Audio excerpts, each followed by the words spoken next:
Welcome to Sundays with Dracula. Welcome to my house. Enter freely and of your own will. I am Edward G. Pettit of the Rosenbach in Philadelphia, which is the home of Bram Stoker's notes for Dracula. Over 100 pages of outlines, early plot ideas, and research notes compiled by the author over the 7 years he developed and wrote the book. It is an extraordinary record of the conception and development of a novel, of an important novel. We'll see a few pages of that today. They're going to be towards the end of the show because the end of the chapter really relates to some of the wonderful notes that we have. And we might go a little long today, so we'll see. I hope you're ready for that. Let me introduce our, joining me today as one of our recurring co-hosts is Josh Hitchens.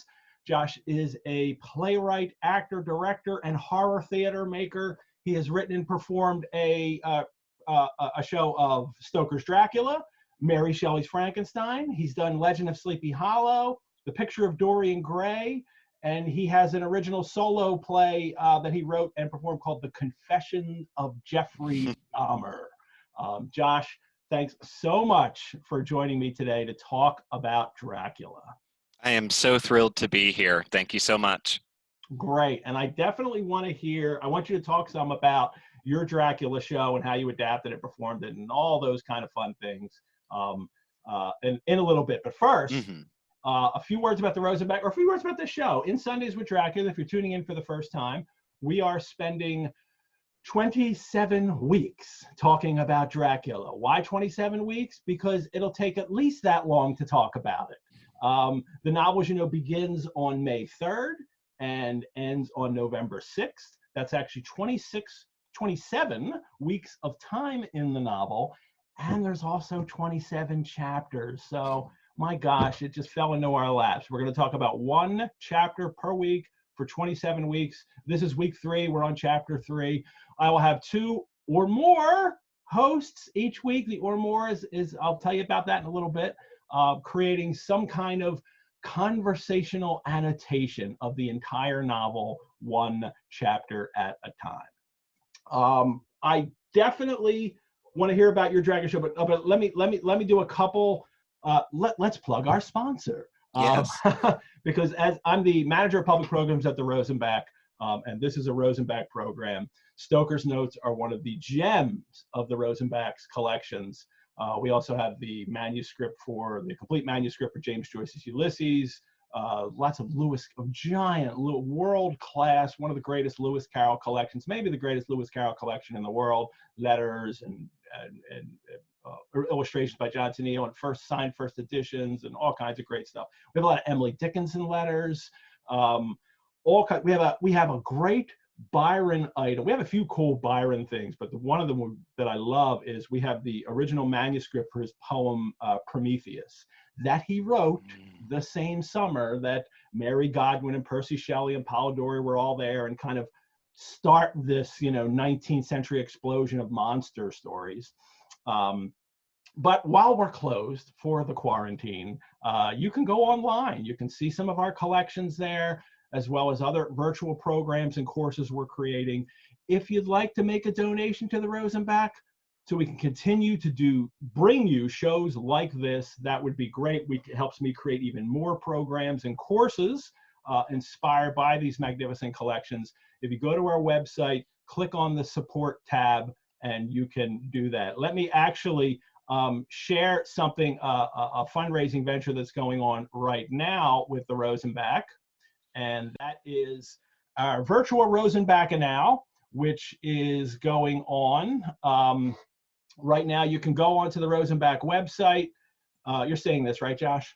Mm-hmm. You're going right to the Rosenbach website, a virtual Rosenbach Now. We've got a nice welcome message from everybody, from a lot of people that support the Rosenbach, including our staff. And there's a silent auction. And I really bring this to your attention right now because in the silent auction, there are some Dracula items that you can bid on. And the auction lasts until May 28th. So you have time to do this or collect some people to all chip in and do it if that's what you want to do. But where's the Dracula items? Here's one, Dracula Happy Hour at the Rosenbach. This means you and up to 10 people will come to the Rosenbach, and I will give you a personal tour of Dracula's notes, and then we'll have a Dracula-inspired cocktail. And Josh O'Neill, our first co-host that we had on this season for episode 1, will be joining me, and he will share something that he has created for his Dracula the Evidence project. So that will be very exciting. You can bid on that. There's also a little Dracula package here, which includes this men's t-shirt and a little pamphlet about the Nuremberg Vlad Tepes document that we have in our collection. So come help us, come bid on items, donate, whatever. It's great. I mean, that you're here is totally fabulous, and I thank you all for being here. During the show today, little Zoom how-to. If you're registered and you're watching on Zoom, you can type questions for Josh and I into the Q&A box down there. We're going to go through the chapter chronologically. So if you have a question for later, like, you know, that part later with the Vampire Bride, save them till we hit them before you ask them. Otherwise, they'll get buried in the box. If you don't get to ask if you don't get an answer to your question today, feel free to email it to me, and I can forward things to Josh as well. We'll be happy to get back to you. But you can also go to our Ask That Question on our Facebook group. We have a wonderful growing Facebook group for Sundays with Dracula. You can ask it there. There's a lot of great conversation going on. For today too, there's also a chat box down there. When you go into the chat, feel free to chat amongst yourselves. I can't do that many things here. I'm not going to be able to maintain the chat and the Q&A box. So you're really chatting amongst yourselves. And a little tip when you're using it, make sure when you put your message in, make sure you click on send to all panelists and attendees. The default on it is all panelists. If you're just doing all panelists, you're just sending it to Josh and I. And that you should do in the Q&A. But you want to talk amongst each other. The chat has been a lot of fun. I have really loved reading the chat the last couple of weeks because I get to read it after the show. If you're watching on Facebook right now, on our Rosenbach webpage, on our Rosenbach page on Facebook, we won't be engaging with the comments there. We just simulcast, so we have another way of reaching people who maybe haven't registered. But why? If you're watching it on there, go to Zoom, register right now, and join us again in the coming weeks live. Exciting news. Exciting news. We will have 2 new co-hosts joining me next week, all the way from England, merry old England, not so merry when we're talking about this book, from Gothic Old England. And that is Dr. Lauren Nixon and Mary Going. Dr. Lauren Nixon has recently acquired her PhD at the University of Sheffield under the Center for the History of the Gothic. She is formerly a renegade Jane Austen scholar and is now an excitable Gothicist and pop culture enthusiast. And her partner in crime is Mary Going. Mary is a PhD candidate at the University of Sheffield, exploring depictions of Jewish characters, myths, and legends in late 18th and early 19th century literature, which I find fascinating. And she writes, standing against the vampire, the demons, and the forces of darkness, Mary Going is a Gothicist passionate about vampires, Buffy the Vampire Slayer, and supernatural. Both Lauren and Mary are co-organizers of the Sheffield Gothic and Reimagining the Gothic project, which you can find online right here. I will share what their webpage looks like. Look them up online, sheffieldgothic.home.blog. They have a lot of wonderful material on there. I've been following their blog for years, and I highly recommend their work. But they'll be here next week to be co-hosts and to talk with me about chapter 4 next week, about Jonathan plotting his escape from Castle Dracula.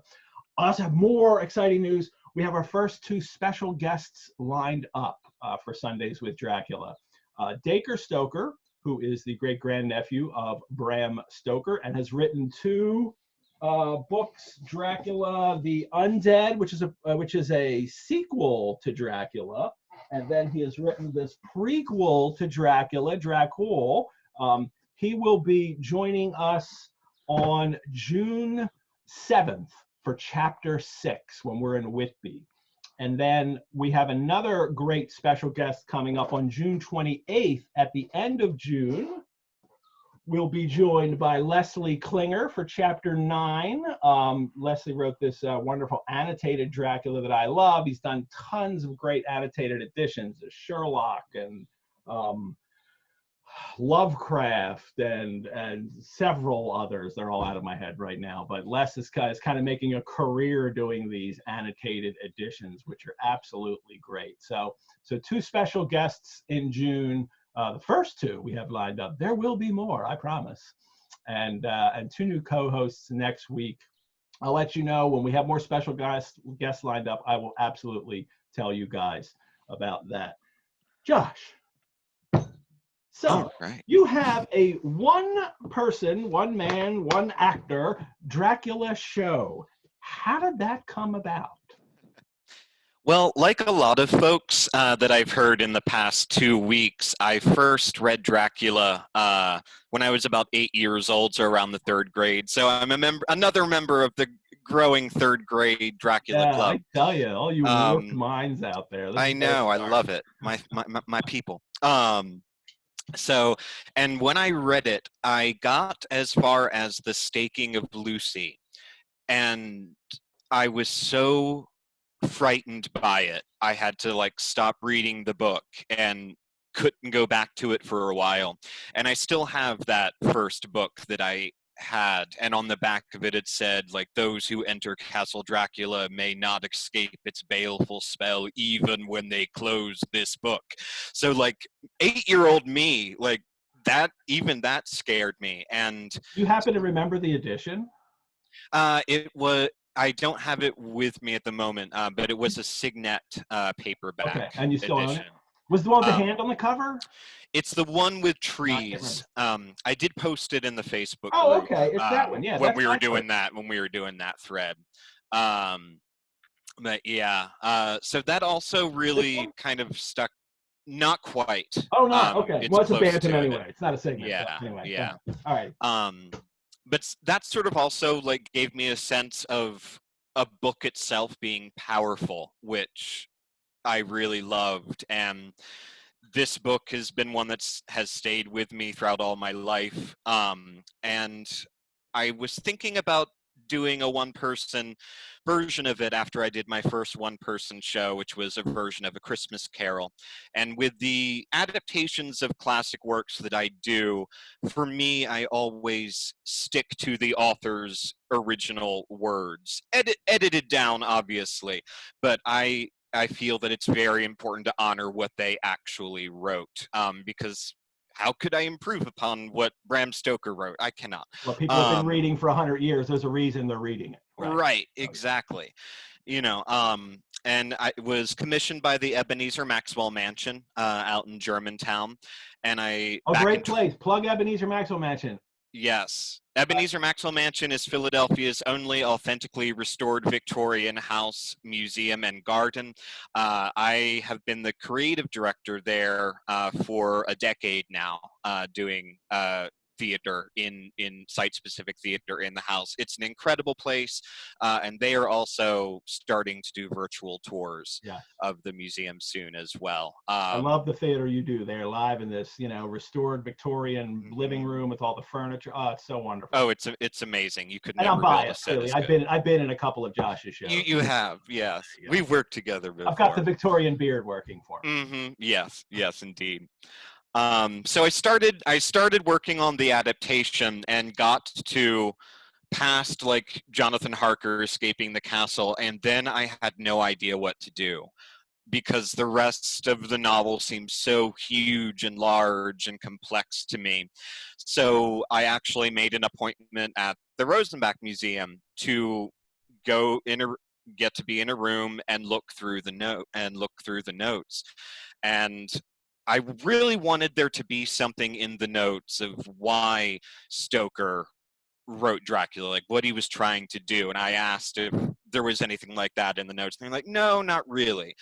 And as I looked through the notes, I spent like 3 hours doing it. It was honestly one of the most profound experiences of my life, just to be able to have those in my hands. And what stuck with me reading through the notes is that you can feel his excitement Yeah. throughout them, like creating this thing. Like you really get a sense that he knew he was making something really special, and that was really going to be something that didn't exist in this way before. I So know, that really especially inspired me. on that too, 'cause especially unlike, a manuscript of the text, because they're just the notes and outlines. It's like you're having a conversation with him, like, It oh, really and he's is. telling you like, how about this great idea? And then hmm you're, and writing it down, and sometimes they go away and sometimes hmm they stay. So Yeah, and like y'all talked about, I think on week one, like the note where Count Wampir becomes Dracula for the yeah, first time. You see like Count Dracula, Dracula, Dracula all over the page. Like you can just get the sense of him in that moment. So that really made me feel, like you said, in conversation with him almost, and made me determined to make it work. Um, for me, what I decided to do was to concentrate on three primary storytellers in the novel: Jonathan Harker, Mina, and then Dr. Seward. And within those three narrators, they have other characters that they voice. But that was really my guide to kind of trying to distill things down into a manageable length. The show itself is about almost 90 minutes, not quite, but almost. But there was one time I did it where it was like a 2-hour show. really, I didn't Yeah, know I that. did it one time where it was that long, and I felt it was too long, so I cut like about half an hour's material out of it, which is hard because there are lots of moments I love from the book that I just Clearly, in a couldn't get in. 90-minute version, there are so many lines Yeah. and it's scenes that you can't go through. hmm So yeah. Yeah, it's about, and like I think with all adaptation that I do, it's really about finding the core and the essence of the work that I respond to, and that are the things that most people are looking for, in Dracula or in that thing, and making sure those things are there, and finding a way to have it be a narrative that works on its own, but also hopefully makes, after they see it, people want to read the book again, you Mhm. know, bring it back to that. Great. All righty. And you've done it several times, and we I've done obviously, it probably about 50 times, I wow, think. that many. Out of all the solo shows I've done Dracula the most, and I never get tired of doing it. The first time I saw you do it was in a house. It was at a mutual friend's Mhm. photographer, Kyle Cassidy, and his Mhm. and Jen Summerfield, who is an actor herself, and you did it in their living room Yeah. for a select crowd. That was the first time I saw it, and that was so powerful to have it in that room. So Mm. you should bring it back to the Maxwell Mansion for a recap, maybe I at some might. I point might. soon. So as we're generating so much more interest in Dracula with our show. Mhm. Um, the that we get well, Josh, and then you've gone on to you've done a Frankenstein show, Mhm. which is fabulous at the Mutter Museum. That was where you first performed that, right? Yep. Yep. Yeah, I did it twice. I did the Frankenstein twice at the Mooter. It was commissioned for them, and that one was fun to do because it was designed to be site specific, and it moved throughout the Yeah. building as the story moved. And then I did it again at the Rosenbach, in one room and not moving around. So that was really cool to see how that made it different. Yeah. Great. All righty. Well, people, if you're in the Philadelphia area and you get a chance to see Josh perform, please do. Please do that. I highly recommend it. Um, we have a couple leftovers before we get into chapter 3. A couple. Oh, well, you know what? I forgot to mention right at the start of the show. If you don't know already, the intro music that we have as you come in, that is Storm into Whitby. That is by Pleated Gazelle. That is Tucker Christine's band, himself, performing. That he wrote and performed that piece. And Tucker is one of the co-hosts. He was my co-host last week, and I should have asked Tucker more about his music last week, and then there's just so much to get to. But the next time he's on, I'll definitely have him talk about his music. I love having when I set the show up. I didn't want to just have scholars on the show. I wanted to have creators as well, and that's really working out well so far. Oh, somebody's already asked a question. What am I drinking today? And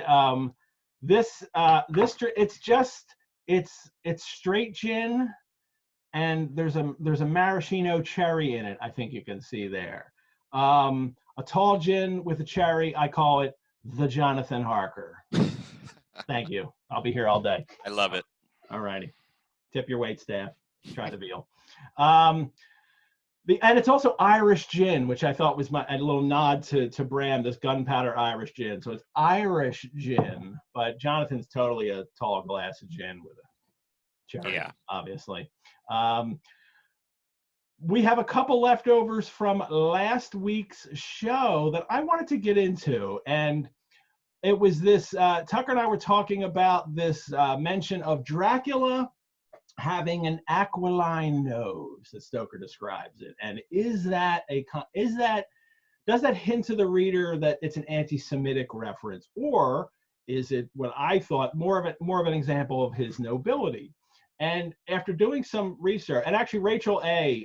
Last week had a question comment that she said the association with aquiline needs to be studied in the context Stoker was familiar with. Rachel, for a literary historian, thank you. That is exactly how I try to do everything.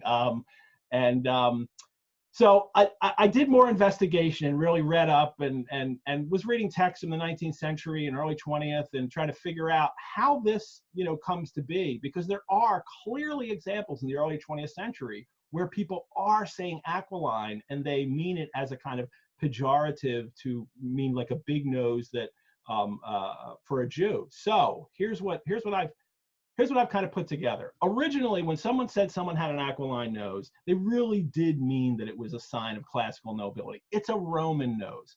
The word itself means eagles, a beak like an eagle, and so it's not just a large nose. It's got kind of a hook to it or a bump up there. The best example is George Washington. You ever see a picture of George Washington, especially in profile?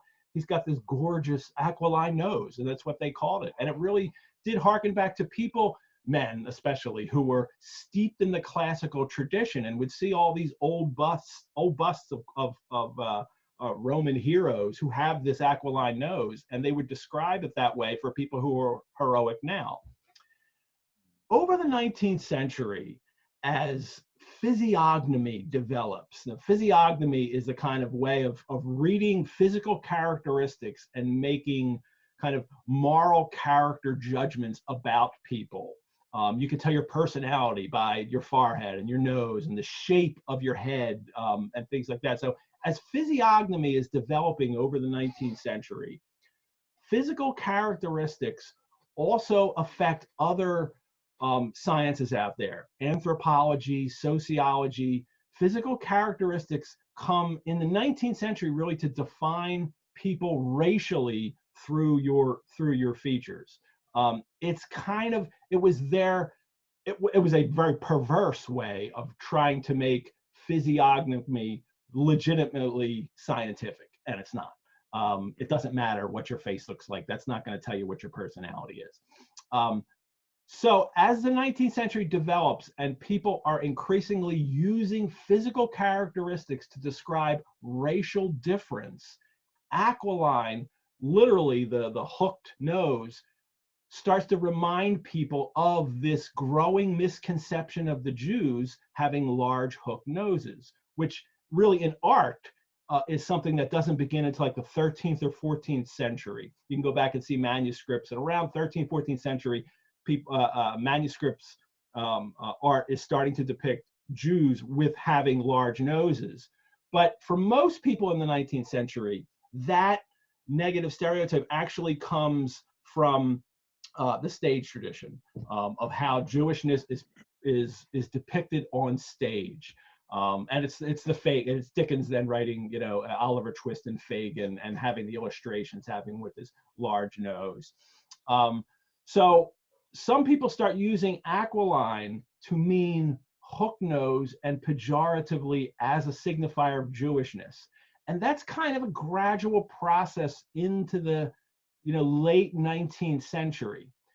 it's kind of hard to figure out if Stoker is alluding to what Stoker is alluding to by calling Dracula's nose aquiline. He later will, and we'll see it in today's chapter, he then describes his vampire brides as having aquiline noses. So does that mean they're related to him, or they're not really his brides? I don't know. So in the early classical tradition, and through at least the first half of the 19th century, when you see references to aquiline, it really does mean nobility, a connection with the classical tradition. But now it's beginning to be used differently. By the time we get to the Nazis, you know, I've read descriptions of the kind of so it's confused is what it is by then. I've read descriptions of noble Aryans being described with aquiline noses, and I've also read, you know, racist things from that time using aquiline to describe Jews. So it kind of becomes a very confusing thing in the late 19th century into the 20th. The point is that I'm trying to make is that some people by the end of the 19th century were using aquiline as an anti-Semitic signifier, so to speak. And from the late 19th century until later that happens, but it had not been an anti-Semitic signifier before that period. So, and there's an interesting connection to, because we also mentioned Trilby last week, which is George du Maurier's novel with Svengali, who kind of mystifies this young woman. It's a ballet dancer. Is she a dancer or a singer? I can't remember now. I think she's a singer. I think she's a dancer. And that's a really anti-Semitic novel. And it's really the way he is portrayed, but it's the way he's portrayed mainly in the illustrations. The text he's described as well, no, I'm sorry. There's certainly anti-Semitic language in the novel as well. But aquiline is never used to describe his nose in that novel. And Stoker certainly would have been very familiar with this novel and very likely read it. And even when du Maurier uses the word aquiline, he doesn't even seem to know what it means. At one time, he describes the dancers having little aquiline noses. Well, they're not little. So I don't know what he thinks that they look like. I think he thinks they're just long and not necessarily have that kind of beak-like look to them. And then he uses it described as a dancer's toe. She has the one toe is aquiline, but he doesn't seem to know what the heck it means. So if that is the case, I really wonder if Stoker is using it negatively as well. And so that's it about aquiline. So maybe you guys are talking about it in the chat. Sharon P mentioned that yes, the 3 young vampire women have the aquiline nose. And 2 do, yeah. Yeah, 2 do. Yes, and because the one's different looking, which I really like about that. Somebody also had something in the chat last week, Matt H, and he was talking about I was talking about when the Rosenbach had Dracula on the notes on display, and he said, I would love to see that. When will the Rosenbach display again? He says, I got to see the Melville stuff in November. We have a wonderful Melville exhibition called American Voyager, which is still up because we're closed. And that'll probably come down in the fall. He would love to see Dracula. We had an exhibition in 2018 for Frankenstein and Dracula, because we also have a first edition of Frankenstein, and we have these great connections with other romantics there as well. And we have a first edition of the Vampire as well, Polidori's Vampire. So we had an exhibition in 2018, but all that material is there. And at the Rosenbach, we do these things called Behind the Bookcase. It's a hands-on tour, and it's only up to 10 people. And you go to the library, and someone like me, or maybe our librarian, Elizabeth Fuller, will bring out the Dracula notes and the ones that I've been showing on the show. And not only you get to look at them, we pass them around. You hold them in your hands. And it's very exciting. So we do those, and when we're open again, we'll start up our tours. Some of the hands-on tours are being converted into virtual tours now. I don't know if we'll do the Dracula one, if only because we're doing all this Dracula content every Sunday already. But the Rosenbach, when we do open again, it is also, you can go and look at them yourself if you're in the Philadelphia area. It is there's an admission to get into the building, but research itself does not cost you. And you also don't need to be some credentialed, researcher, university professor to come see them. anybody can call the Rosenbach, and we actually go online through our website and you set up an appointment to come in and look at some of the things in our collection. And you go to the reading room and we bring them out and you sit there and get to look at them. So Yeah, that's so what I did. What's that? Yeah, I mean, and you did that. You got to do that for your show. So one more thing we had. If we go long, we go long. I don't care, because I want to talk about everything about this book. While we're talking about Dracula welcoming, last week we were talking about Dracula welcoming Jonathan into the castle, and John entering of his own free will. And then we talked about the vampires. That kind of becomes a vampire thing in this book. Stoker notes, in his notes even, he says Dracula needs to be carried or led over threshold. That doesn't actually happen. It's just that he needs to be invited in. Adrian P. had a comment in the Q&A last week, and he said, regarding the entrance thing, there's already something like that in Coleridge's Christabel, which is a poem that Samuel Taylor Coleridge wrote. He wrote it in stages in the early 19th century. He wrote some of it, and then I think he was just taking opium too long and doing other things, didn't get back to it, and then he wrote more, and I think he wrote a finish to it. And Stoker would have been very aware of this poem, as many people were aware of Coleridge's work. And now, the poem it's not I've heard it described as a psychic vampire in this poem. It's not necessarily, the bloodsucker on the neck. But Geraldine is the vampire, and Christabel goes out and finds her outside in the woods and brings her into the castle. And in the poem, it says, they crossed the moat, and Christabel took the key that fitted well.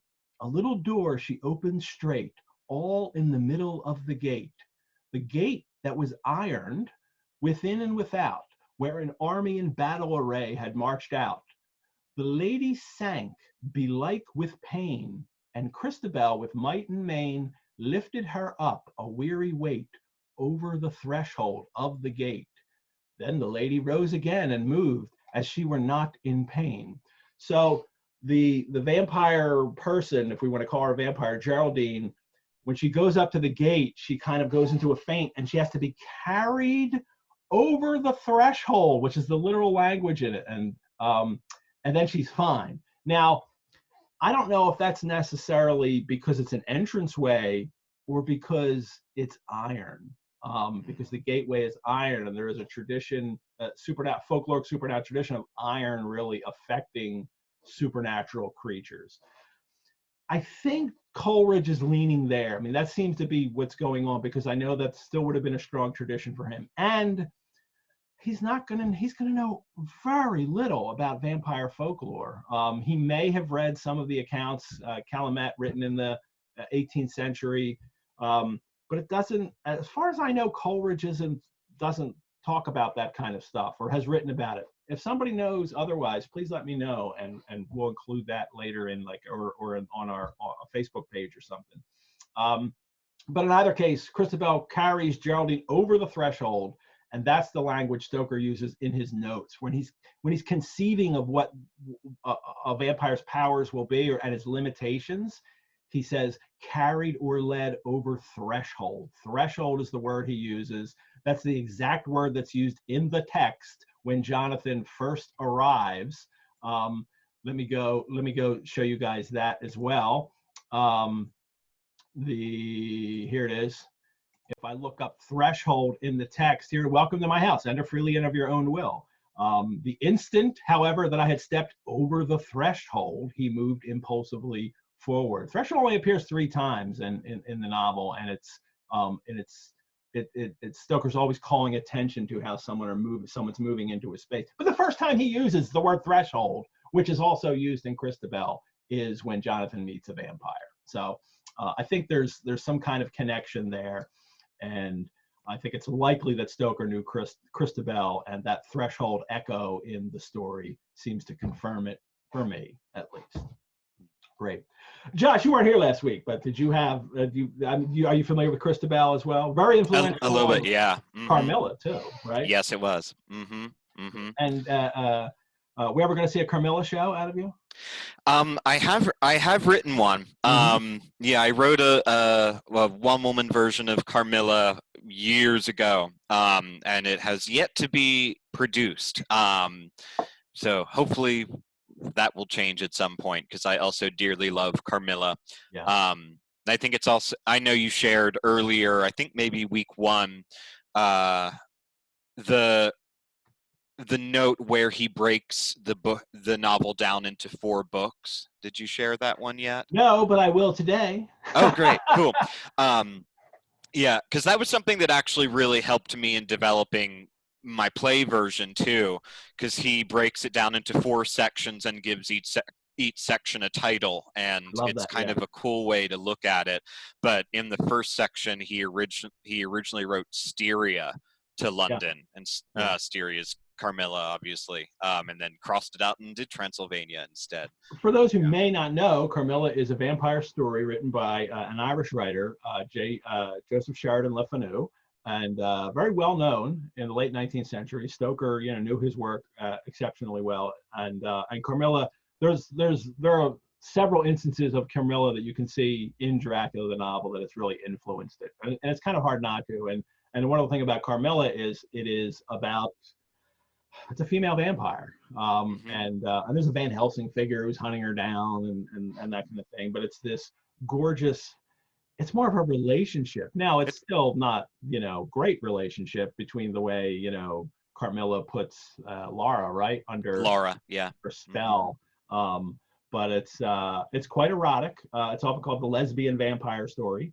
And coming from the 19th century, then you're like, whoa, wait a minute, let me read that. It's fantastic. Yeah. So, okay. Should we start? Yeah. Chapter 3, May 8th, continued. We're in Jonathan's journal, and it's still May 8th. And we left on that. I lovely like cliffhanger, and I am a prisoner! Exclamation point at the end of chapter 2.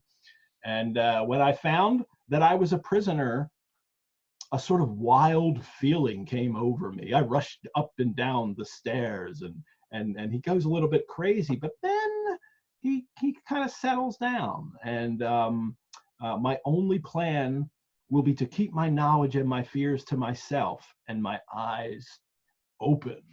Realizes he's a prisoner, panic, and then Jonathan's a solicitor, and a British solicitor, for God's sakes. So he needs to keep calm and escape from the vampire. And secretive. I like that too. That detail that he's already plotting. He already realizes that he has to formulate a plan and not let the Count know about it. And then goes on and sees and he spies on Dracula, and he sees him. What is it? Setting the table, and he realizes making the bed. Yeah. And he realizes he has no servants. And what's he all say? The coach driver. It must have been the Count himself who was the driver of the coach. So Jonathan's putting all the pieces together. Fine for a reader. Finally, I know it's only 2 chapters, the beginning of 3rd chapter, but you kind of feel like, no shit, Sherlock. Like, didn't you, realize this? And he goes, and he's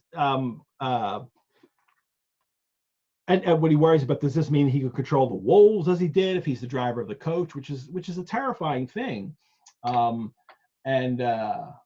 And then he's happy for the crucifix that he has, that the peasant woman gave him, for it is a comfort and a strength to me whenever I touch it. I mean, that was just superstitious nonsense when he first had it, and it has protected him once with the when Dracula when he shaving. himself shaving. Yeah. And but I don't think does he himself notice that it's helped him then, or does the reader just know that? I don't think he notices, but I might be wrong about that. But now he certainly does. Yeah. That it is that this is it's a comfort and a strength, and it's maybe something that's going to protect him. And he feels a little Protestant guilt over this. um, Yep. Mm-hmm. but then I must be very careful, however, not to awake his suspicion that he's, um, uh, that he's not only putting the pieces together, but he's realizing his full danger here that he's in. And Or again, so he thinks. yeah, well, yes, because he doesn't know there's more. And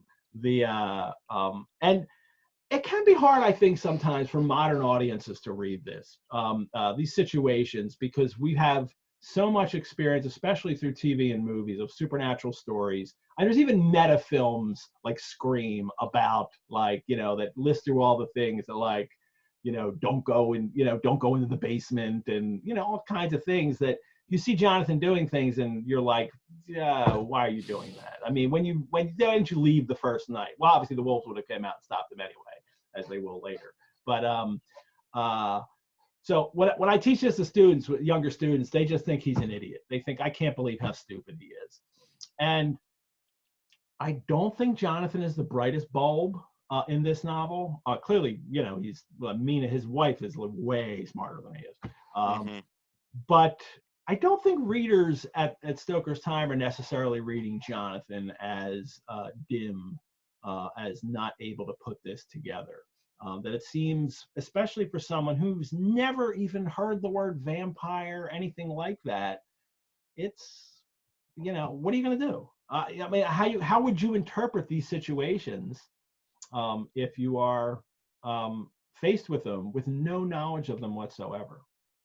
And a completely rational, logical mind too, like with no exposure to superstition. Like, this is a completely alien world for him. It is. Yeah. Movies often have to do this now when they make a movie, when a vampire movie or a zombie movie. You have to decide with the story whether or not people are going to be aware of what this monster is, right? So you get like The Walking Dead, in which, and they don't call them zombies, and they're, the walkers, or when they have other terms for them too. But you're watching, you're like, didn't you guys ever see a Romero film? And no, they haven't. In their universe, in that world, that monster has not existed. So it's everybody learning what this monster is to deal with it. And the same thing used to happen in vampire films. I'm trying to think of a good example, but maybe it's just most of the Dracula films, but where, again, people don't know what it is. I think that's definitely turned the corner in vampire films now. Almost all vampire films now are aware. Yeah. And people need to come to grips, not with discovering something they didn't know, but to discovering something is real that they did not think was real. So, and Jonathan is coming to grips with all that right now.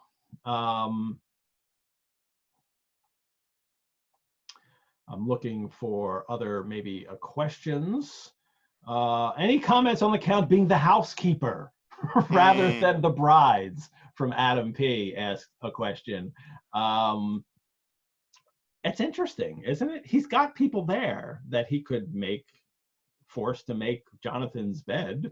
I wonder. I hadn't thought of that being an option for him. I'm more struck by just the idea, for especially the late 19th century, and someone and Jonathan and with their strict class system, that this nobleman would actually perform these menial tasks is one of the strange things in this. Like, when Jonathan sees him do this, it's not just, oh, I guess he has no servants, so he has to do it. That's really weird. Nobody, like, they wouldn't do that. If it was in England, they would your bed wouldn't get made if you didn't have a servant to make the bed, or you'd quickly have to call out somebody from outside the house to do it. But Dracula takes care of himself too. He's self-sufficient as a creature, which is odd. But he does have vampire brides, or if that's what we're going to call them, they're most often referred to vampire brides. But we don't know that. We don't know, and we'll save that for. We actually get them later today, and we get them next week as well. So, then Jonathan has another conversation with Dracula. This is at midnight. Well, it's after he's had it, so it's still the night of May 8th, and at midnight he starts to write in his journal again. So he's had a long talk with the Count. Talks about the Count's great white mustache, which seems to change color over it's white, it's gray. Then he gets younger later, but it's his great white mustache now. And do you want to read a little bit of this, Josh? The Shekeles, or however you pronounce it? Thank you. I was going to ask because I don't know how to pronounce that actually. I think it's Shekeles, but read some of your Dracula voice here. Okay, sure, my pleasure. All right. We Shekeles have a right to be proud, for in our veins flows the blood of many brave races who fought as the lion fights for lordship. Here in the whirlpool of European races, the Ugric tribe bore down from Iceland the fighting spirit which Thor and Woden gave them, which their berserkers displayed to such fell intent on the seaboards of Europe, aye, and of Asia and Africa too, till the peoples thought that the werewolves themselves had come. Here, too, when they came, they found the Huns, whose warlike fury had swept the earth like a living flame, till the dying peoples held that in their veins ran the blood of those old witches, who, expelled from Scythia, had mated with the devils in the desert. Fools! Fools, what devil or what witch was ever so great as Attila, whose blood is in these veins? He held up his arms. So this is, and we get more, and that he's talking about these invasions and how he's fighting them. And this place in the text where people make their argument for the historical Vlad Tepes, that not only did Stoker take his name, but he's also kind of cast Vlad Tepes himself as the Dracula who is giving the history of himself as a warrior. And I don't quite buy it. I honestly think, and other scholars agree with me too, I think this is more general than actually specific about Vlad. And it can kind of line up with Vlad Tepes's life, but it could in other warriors or leaders of his time as well. And some people also mention too how the description of Dracula looks like that woodcut of Vlad Tepes. Not kinda. I mean, it kind of looks like me too. Anyway. Maybe when he grows younger, I was a little perhaps, darker. Yeah. So and then a little later, he goes into this. Go into this. Well, it's the flags, the Valak and the Magyar went down, crossed who as vote. It was, he says, but one of my own race, who as voivode crossed the Danube and beat the Turk on his own ground. This was Dracula indeed. Woe was it that his own unworthy brother, when he had fallen, sold his people to the Turk and brought the shame of slavery on them. Was it not this Dracula indeed who inspired that other of his race, and on and on. And there's also he's talking about the kind of we of the Dracula blood here too. So I think this passage also gives us, you can also make the claim that he's not talking like me Dracula, he's talking about we Dracula, and that he is of that race. Of course he is. That's why Stoker gave him the name. I mean, Stoker's not denying that Dracula is related to the historical Draculas, but I don't think he's necessarily portraying this as the one Dracula, Vlad Tepes. It's not about a single Dracula, but a race of them, and he's one of them. Where do you fall on the historical Vlad Tepes line? Yeah, I pretty much agree with that. Like, I think it's definitely an influence that is there, and I think it's interesting for us now to sort of color the character of Dracula with our knowledge of Vlad Tepes. But I don't think personally that it is supposed to be the Vlad Tepes, Vlad the Impaler. that we think of. And it's used great in Dracula stories, and Oh Coppola yeah. and the Dan Curtis Dracula with Jack Palance, Mm-hmm. which was the same story pretty much exactly as Coppola's, but Yeah. that story goes back later. And the But to use that historically, I mean, that's one of the best things about the Coppola movie is Gary Oldman and his past life and doing all that stuff, Mm-hmm. and kind of creating a reason why he would become a vampire. Oh, and I really like the Untold. Is it the Untold Dracula? With what's his name? Louis Jordan, the one from No, this. no, not the BBC one. The movie that Okay. just came out a couple of years ago. Oh right. Mm. Somebody tell me what that is about Dracula kind of becoming Dracula in history. Um, uh, Out of my head. All righty. There's too many Dracula movies in my head. Same. So Adam P says Zekeli is pronounced CK, just like Louis CK. It's pronounced CK. It's Hungarian, and Louis CK is a Hungarian background, so that is how you pronounce it. So CK. There you go. From one of our listeners. I would take Adam P's advice too. He knows a lot of stuff. He's somebody that comes to Rosenbach a lot, and he's really enjoying these. Something else I want to point out in this passage too are the instances where Stoker uses the word blood. This is another one of those moments where we had last week the first mention of blood, and which is about the blood of warriors falling in battle, but also has kind of racial overtones. The Dracula Untold with Luke Evans. That's the movie that I was trying to think of. But in the text here, let me share this again. And I know the text may look a little small here, but if we search for blood,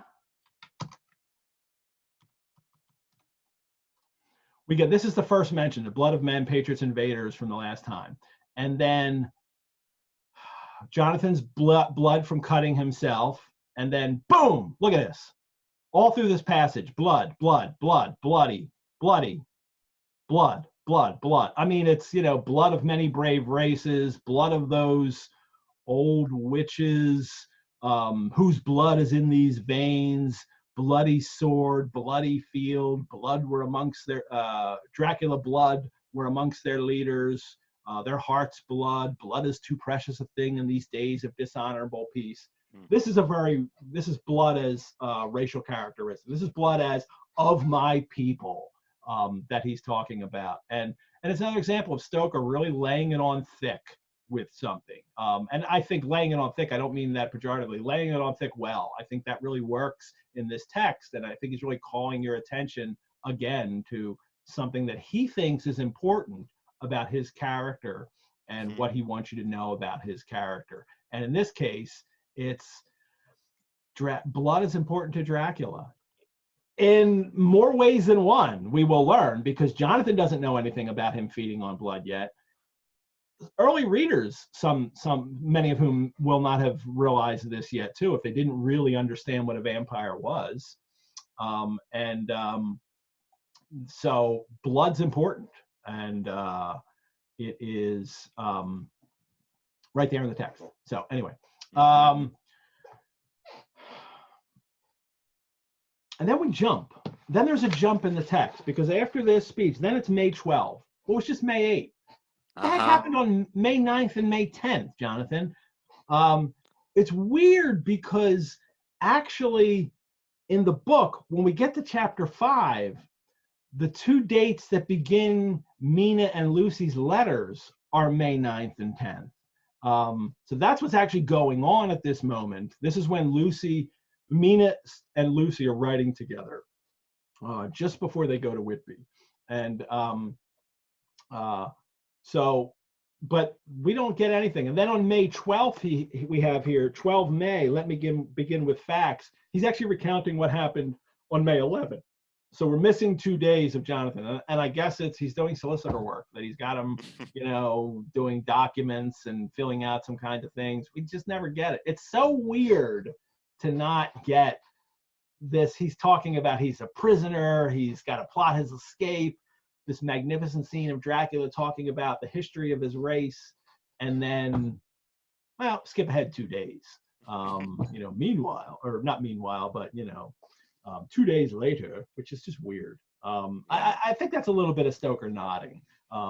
When you're when you're writing a book, or maybe he cut things out, but there should be at least some mention of it. And then so when we return on May 11, it's Dracula pumping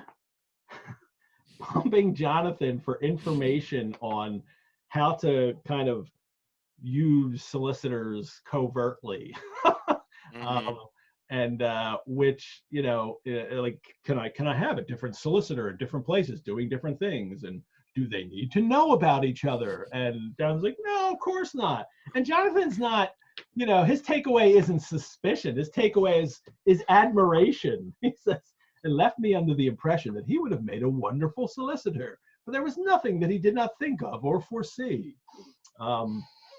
There are things Dracula doesn't foresee. It is a masterful plan that he is putting together for his invasion, but Van Helsing takes advantage of the holes in it. So but that's all for the future. So but Jonathan there's admiration for him here as well, right? Yeah, and I think that's one of the interesting things about where this falls, like after Dracula does this whole long thing of the history of his race. Like, I think it plays upon that idea that he's a man, that Dracula is a man who's kind of alone in the world now in a lot of ways, and the world has moved on from him. Like in chapter 2, I think it is, when he says, like, and my heart through weary years of mourning the dead is not attuned to mirth. I'm like, what's that about? We never know. That's the ultra goth speech from last chapter, right? Yeah. And I think that's such an interesting thing that Stoker does with the character, that he isn't this evil old man right away. Creepy, sure, but he, as we've said, is taking care of Jonathan, is cooking for him, cleaning for him, and is also unburdening himself of his past to Jonathan a little bit too, because Jonathan's probably planned to die, so he might as well talk, perhaps. And I would think early readers of this novel would recognize that, all right, he's going to be a villain. People are scared of him. He's certainly a supernatural creature, but it is a kind of, gradual realization, even for early readers, of the kind of danger that it is, how dangerous really is he.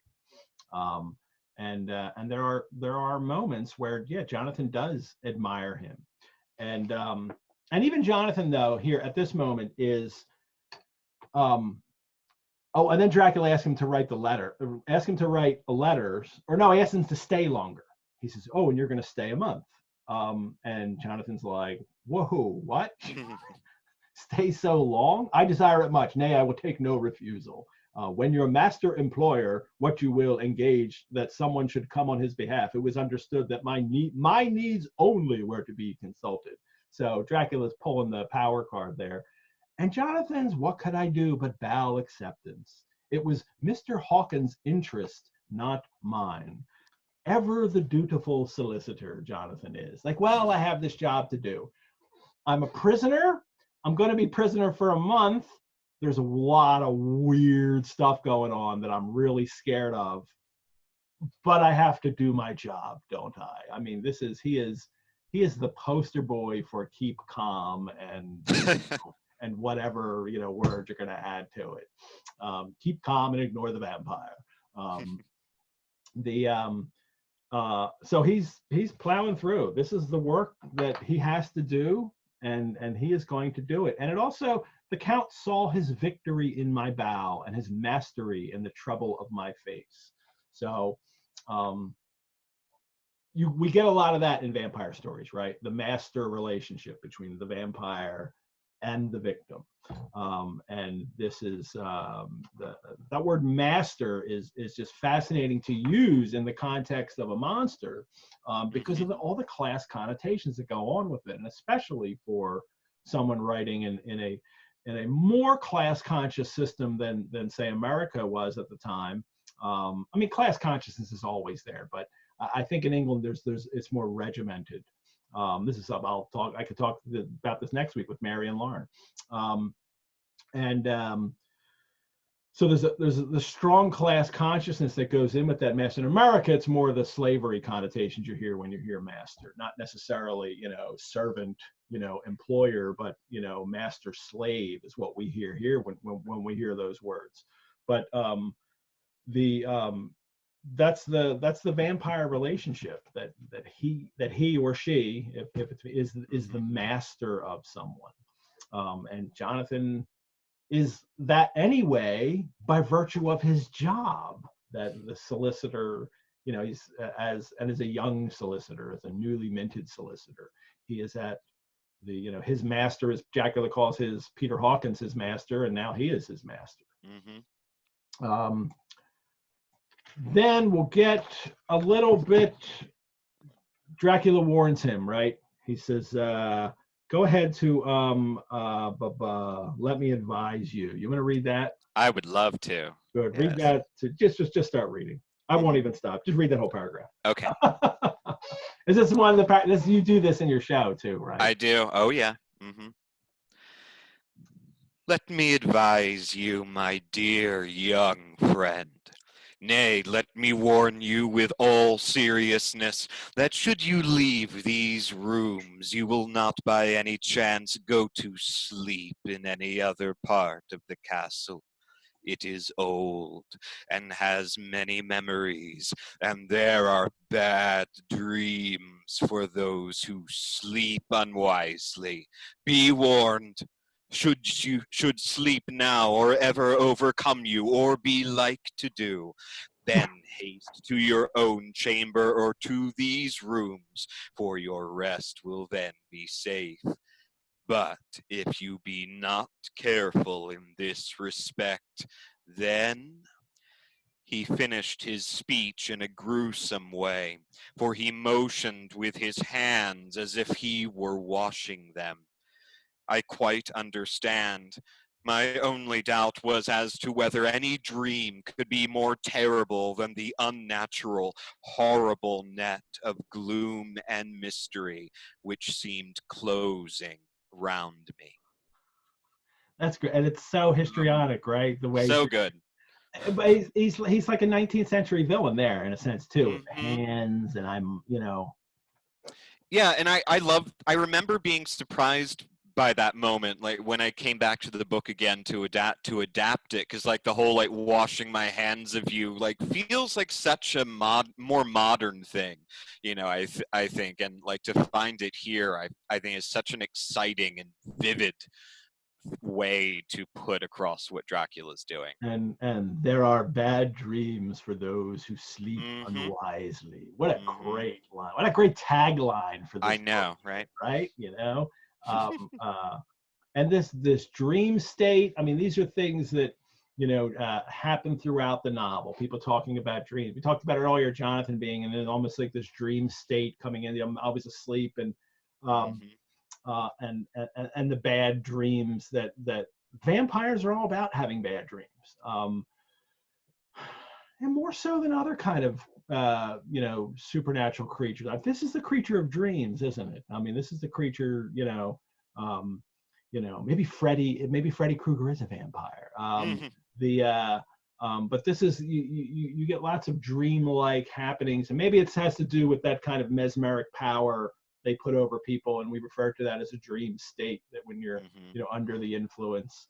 And then it comes to you while you sleep too, like when you're that vulnerable, which makes it scarier. Yeah, which is one of the instances that goes way back to folklore. The vampire folklore of Eastern Europe is that some of the accounts of the vampire showing up at the house, asking to be let in, asking for food, asking for shoes. But then he would return again, and while they were asleep, would, you know, strangle them or smother them or drink their blood. And that kind of night, that the time when you are most vulnerable, even more vulnerable than when you're in the shower, which has become now the most vulnerable time post Psycho, you know, post Hitchcock Psycho. The kind, I wonder if anybody, and I've frequently been in the shower and thought of, you know, especially when you're alone in the house. My wife will not take a shower alone in the house. And I wonder if that happened before Psycho. I wonder if anybody worried about that before Psycho. So I wonder if most people thought about sharks at the ocean before Jaws. I certainly, you know, was affected by that. But the moment of most vulnerability, really, you're asleep in bed, and this creature comes and feeds on you. That's pretty scary. And in bed, sleeping, bad dreams, we get lots of dreams. You know, I wonder, you know, how many times do we get dreams in this novel? Well, I'm going to look it up. I get 19 dreams. I get 58 with just dream. So that would be dream, dreams, dreamlike, whatever, dreamy. So 59, 58 times, whatever I said, that's a lot of uses of the word dream. It's no wonder that, and especially as the time when this is written, the whole, you know, Freud and his and development of psychology, and Stoker's keying into all kinds of things going on within his culture at the time. That would play a big role in this movie. There's so, I so want to look at the chat. Every time we say something, there's just like this giant chat. There's like over 100. There was like, we were like 100 chat, you know, comments, and like a half hour into this. Now we're over an hour. Yeah, and I noticed, and I do want to say out loud, like, several folks have pointed out that the washing of the hands is also probably a reference to Pontius Pilate, from the Bible, which I think is, yes, brilliant, and makes it even a more powerful gesture to use. Yeah. Well spotted. I mean, I think Macbeth, you know, whenever I hear washing of hands, I think Lady Macbeth and blood and washing of hands. All right, so does Jonathan have bad dreams? Well, he certainly sees something before he goes to bed, because he looks out the window after he goes to his room, and what I saw was the Count's head coming out from a window, which is below him. And then he sees the Count crawl down the castle wall over that dreadful abyss, face down, in italics, with his cloak spreading out around him like great wings. And he says, I saw the fingers and toes grasp the corners of the stones, and then move downwards with considerable speed, just as a lizard moves along a wall. The first time that he witnesses Dracula doing something supernatural, something that people can't do, crawling down a wall. I am amazed at the way this gets depicted in films. But I love the image here with his, because he has his cape. He says it looks like wings coming up, very bat-like, and it seems like it really seems like a bat-like image. I mean, I think that's where, like, that image starts from that sentence, I think. Like, that now iconic image we have, like Dracula spreading his cape and turning into a bat. Like, this is where it's born, right here. Well, we get it for real too in the in the first paperback version, which is here. And this is the first paperback of Dracula in, I have to make it bigger.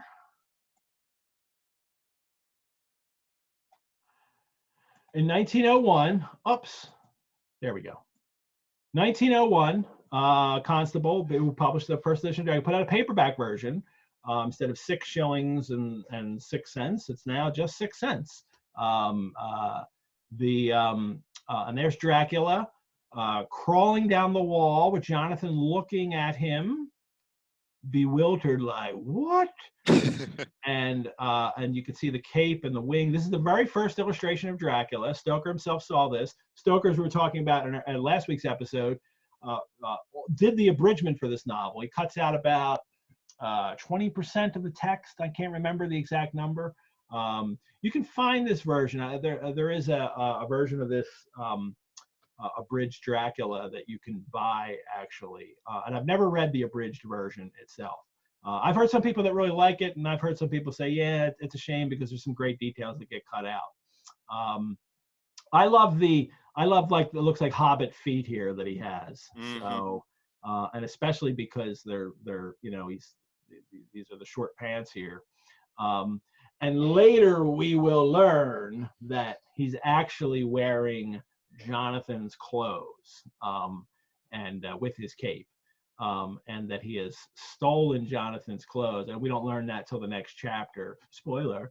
But he and what he's doing is going to prey upon people, raiding the town. We'll find out what he gets on this raid, or I think the next night.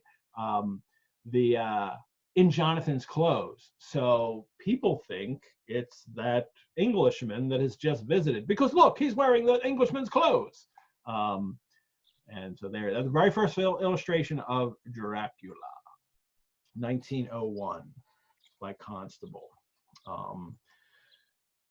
Jonathan has a great, then it's like dread after this. I feel the dread of this horrible place overpowering me. I am in fear, in awful fear, and there is no escape for me. I am encompassed about with terrors that I dare not think of. A little purple prose there, a little melodramatic, but I don't know. It kind of, God bless the Victorians. Yeah, I don't think good. I mean, is what I think when I read that. But I love reading that, and because it has become, a parody sign of bad writing, that kind of melodramatic prose, I think people automatically think it's bad, and people didn't think it was bad for a while, and people started thinking it was bad. This is the argument I get in with, a lot of people over literature, is that it's not that people suddenly wrote better and people understood this is great prose, so that's not. It's just that we learned that wasn't good prose, and now, like what Henry James writes, is good prose. And it's a learned thing how you interpret whether or not prose is, stylistically well done or not well done. And people were reading that then, and it was, and loved it. And it's always a debate too between popular readers and those and critics who want to impose a kind of stylistic way that people are supposed to write. And I'm glad Stoker doesn't try to do that. So, and it's also, I'll freely admit, I think this is far and away his best novel. I don't love his other books. I don't think he's nearly as good in his other novels. They're certainly interesting, and I read them and reread them because I'm so fascinated by them. But I often too think that most of those other works, I think while he was writing Dracula, he publishes about 3 other books. He writes those quickly, his other novels. And but Dracula, he takes a long time for it to formulate, and he's clearly going through redrafts of it and changes. And I think it's the time. Had Bram Stoker taken 7 years to write some of his other novels, they may be great too. And Dracula certainly is there. So Jonathan has this dread, and then we get him exploring the castle. And there's a couple moments here. He finds is this where he finds the gold in the other room, or is that, no, I think that's in chapter 4. But he goes to this room, evidently the portion of the castle occupied in bygone days, for the furniture had more air of comfort than any I had seen. It was better than living, So here I am sitting at a little oak table where in old times possibly some fair lady sat sat to pen with much thought and many blushes her ill-spelt love letter, and writing in my diary in shorthand all that has happened since. I mean, he is, and I'll get to that next line, which I think is important. Yep. That he's putting this is an odd heroic male character, isn't it? Here he is, he's exploring a castle. He knows he has to come up with a plan to escape. He knows he's in danger, and he's going sitting at this lady's writing desk and imagining if I was her too. I don't encounter male, and in Stoker's other works this doesn't happen too, that this is the kind of identification that Jonathan finds here, that there's this kind of Jonathan sees himself, I think, psychologically as this kind of passive female in these scenes, and passive female in the worst Victorian way, I think. And he and there's that next line there. It is the 19th century up to date with a vengeance. That the idea that he, as a 19th century person, would imagine himself in this time period or this woman. That's a curious line that I always have trouble with. Did you use that line when you performed? I do. And like that and the next sentence are actually, I think, two of my favorite parts of the book. Oh, good. Do them both then. I'm sorry. Do them both. Yeah. Like it is, because he's writing in his journal in shorthand this new, modern thing, like Shorthand, this thing. It is the 19th century. I'm trying to hold on to it in my hands. And then the sentence after that. And yet, unless my senses deceive me, the old centuries had and have powers of their own, which mere modernity cannot kill. And I think for me, that sums up what this book is about so beautifully, and why it has lasted, because the Victorians then and us now, like to believe that, we are modern, scientific, factual people, and yet there are things that we don't understand. And Von Helsing uses almost that exact language later on, that there's, even in this modern age, there's still something from the past that is haunting us in a way that we cannot explain. And that's always felt like such a key to this book for me, and why it's so frightening to the Victorian characters it happens to, because they're this new, advanced society now in the 1890s. There's not supposed to be superstition and folklore. Yeah. But there is. It's right in front of you now. What do you do with it? And what do you do when those fears of the old world suddenly come and face us the 19th century, the vengeance, come and face us in real form, that, oh my gosh, you're supposed to not exist. Not only just not exist, but you're some old world superstitious idea. And here you are threatening us, and we'll see, it's the technology. We've already had the Kodak camera and the trains and things like that, but and the shorthand, which is the key for this passage. But we'll get more instances of, and as they form a vampire hunting team later, they really try to use this technology, and they do use the technology at their hands, their modern day sense of, we can control this world, which is what technology does, allows you to do, and use that control of our world, that technological control, to combat something that is old and from the past and supernatural and from folklore, and we'll see. We can debate whether that happens at the end, but that's for the end. Right? Yeah, that's for later.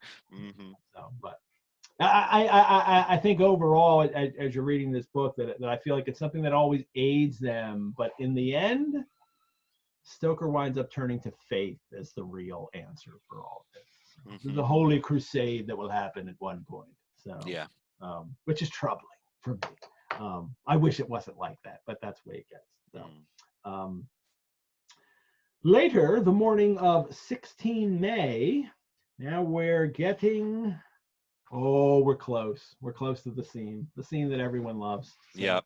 maybe it's just all the men love this scene, or all the, all the people that, that want the sex in it, I guess. So that's just not men that want sex in it, but I certainly as a young, um, uh, heterosexual male reading this is like, whoa, this is the one that, like, I hope my mom doesn't read this while I'm also reading it. So I once had my mom read a book, Time After Time, by Carl Alexander. It's made into a good movie too, in which Jack the Ripper steals H.G. Wells's actual time machine, which he has really invented, and comes to the future. It's a great movie with Malcolm McDowell and David Warner in it, playing Jack the Ripper.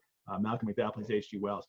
But in the opening scene of that, there was like this it was a murder scene when Jack the Ripper goes and kills one of the prostitutes, but there's some really, overt language in it. And then I'm at the orthodontist one day with my braces, and I come out, my mom's sitting there reading it. I was like, no. Like 12 years old, my mom's reading, you're reading dirty books. She never said anything about it. So anyway, those passages may have been underlined in it too. So that was really clued her into it. But before then, he's still exploring.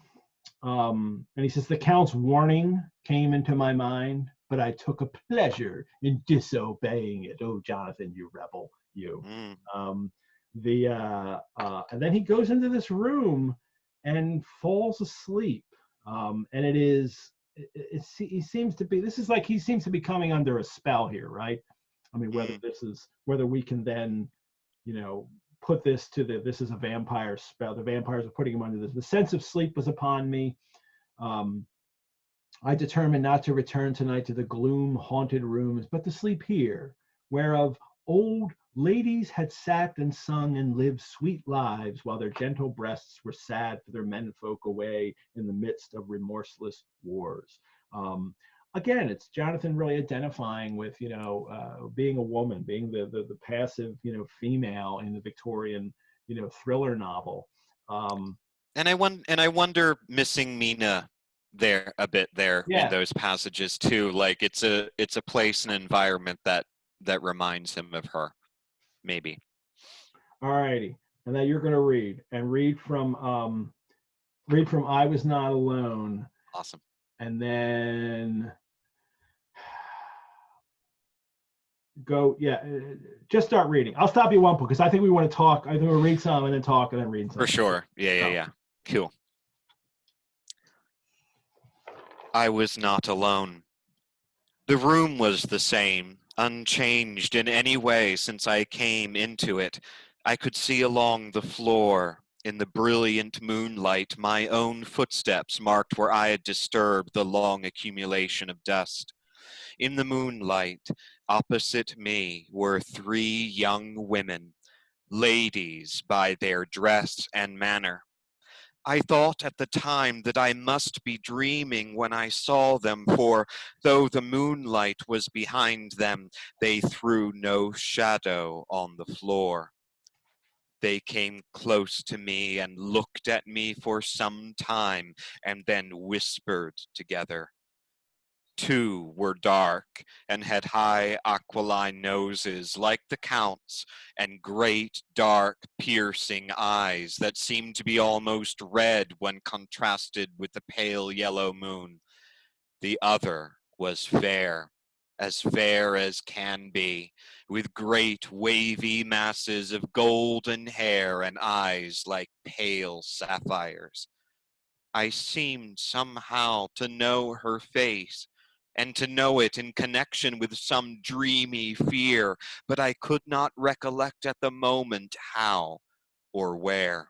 Let's stop there for just a moment, because that's that's a line that that I want to comment on. But just the whole dreams-like state that they enter the room, and don't leave footprints. Yeah, and I just even like the beginning of that paragraph. I was not alone. Oh God, it's so good. Right there, just this short, short declarative, sentence to stop us in our tracks. I was not alone.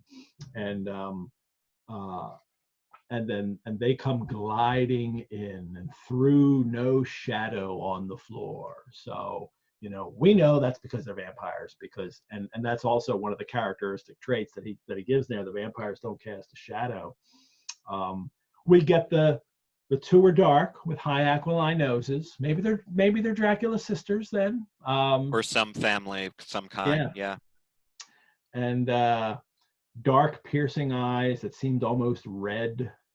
And the other was fair as can be, with great wavy masses of golden hair and eyes like pale sapphires. So, so Dracula likes his women. He likes all kinds, right? He's not just the dark-haired woman guy. He's not just a blonde guy. He likes them. And then that I seem somehow to know her face. What do you take from that one? I wonder, for me, like that brings me back to the whole discussion about Dracula's guest that's been had. Yeah. If it's something to do with that that countess that is mentioned. Yeah, I wonder. I hear that too. That kind of that it's a kind of a vestige of the deleted part of the novel earlier in the novel, that he was going to have this scene where Jonathan encounters this woman, and other people have written about it. But I think there's also a bigger thing at hand here, that it's this, I don't know, this psychological moment that's maybe connecting him with the past, like, because he's already gone through this. I've been in these rooms and are experiencing these past sensations that women have been here. So I wonder if that's why, even if it is a vestige from his original story, where Jonathan did see a woman dead in the dead house in Munich, that you can read about in the Dracula's guest story. Well, even if that is a vestige of that he still thought that, it still kind of works here for the mood of this scene, that Jonathan's in this world where he's kind of in the past and the present at the same time, and they're kind of familiar to me. Yeah. I think it's interesting too, the way he describes their dress, like three young women, ladies by their dress and manner, which I feel like is so different from how we always see these three characters depicted on film. That they're usually wearing very, very revealing or sort of flowy, diaphanous clothes, but he describes them as dressing like ladies. Well, I also think it's a class signifier too. That this isn't a cleaning lady coming in here. They are dressed. They are people of a certain class. Yeah. Yeah. All right, you want to hit the real sexy stuff? All right. Just go to the end. Go on to go on to the end of the paragraph, and then. Sure. All three had brilliant white teeth that shone like pearls against the ruby of their voluptuous lips. That word again that you've talked about a lot. There was something about them that made me uneasy, some longing, and at the same time some deadly fear. I felt in my heart a wicked, burning desire that they would kiss me with those red lips. It is not good to note this down, lest some day it should meet Mina's eyes and cause her pain, but it is the truth. They whispered together, and then they all three laughed. Such a silvery, musical laugh, but as hard as though the sound never could have come through the softness of human lips. It was like the intolerable tingling sweetness of water glasses when played on by a cunning hand. The fair girl shook her head coquettishly, and the other two urged her on. One said, "Go on. You are first, and we shall follow. Yours is the right to begin." Interesting. There. There's a pecking order. They have a pecking, and which one is it that gets to go? Do we know? Is it the fair girl? It's the fair hair girl, the one that does not resemble Dracula. She gets to go on and do this. We have it's their her teeth. right. Yeah. Yeah, we have their teeth. The teeth are prominent. The brilliant white teeth, but he doesn't say they're sharp. They're just brilliant white teeth is all he can see. That shone like pearls, and their voluptuous lips. So voluptuous is a word that he uses specifically for these three vampires, and then Lucy later when she becomes like that is. And when Lucy does, it's like we'll look at the text when we get to that chapter. It's voluptuous, voluptuous, voluptuous, voluptuous. Like he can't get away from that word.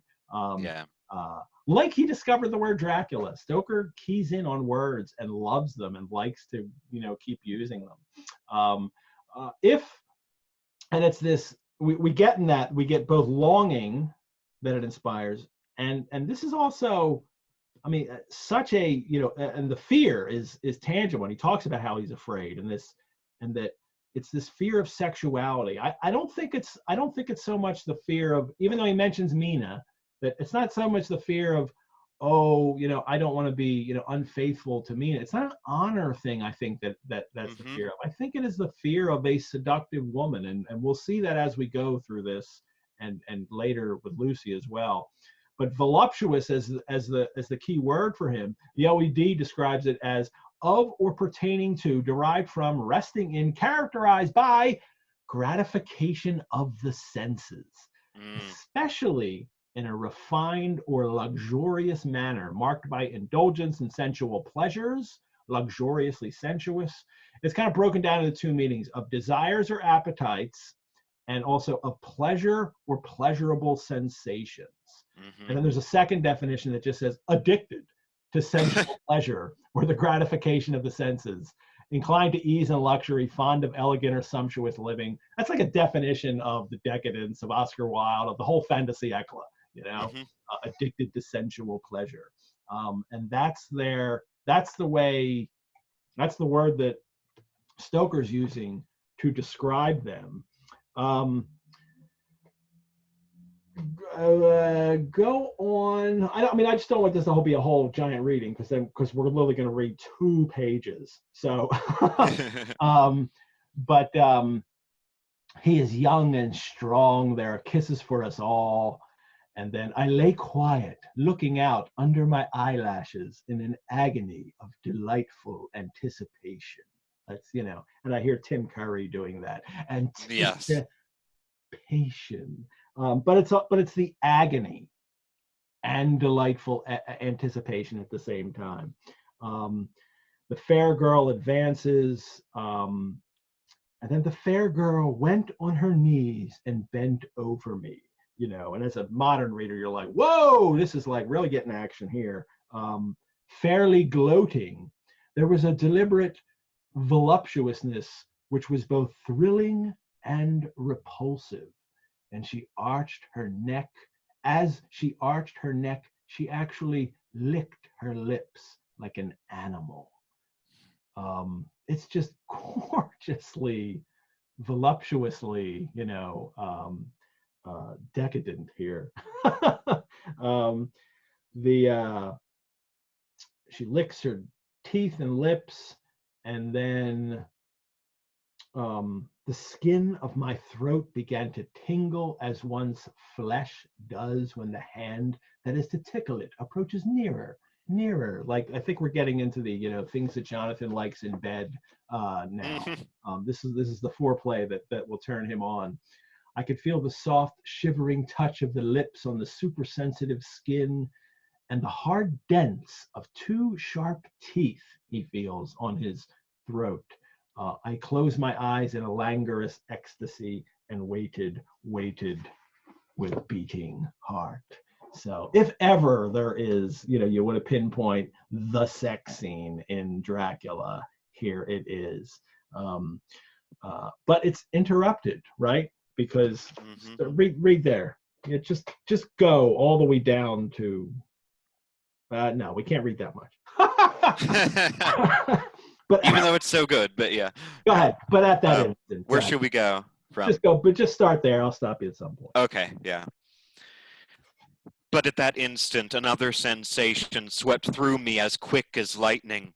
I was conscious of the presence of the Count, and of his being as if lapped in a storm of fury.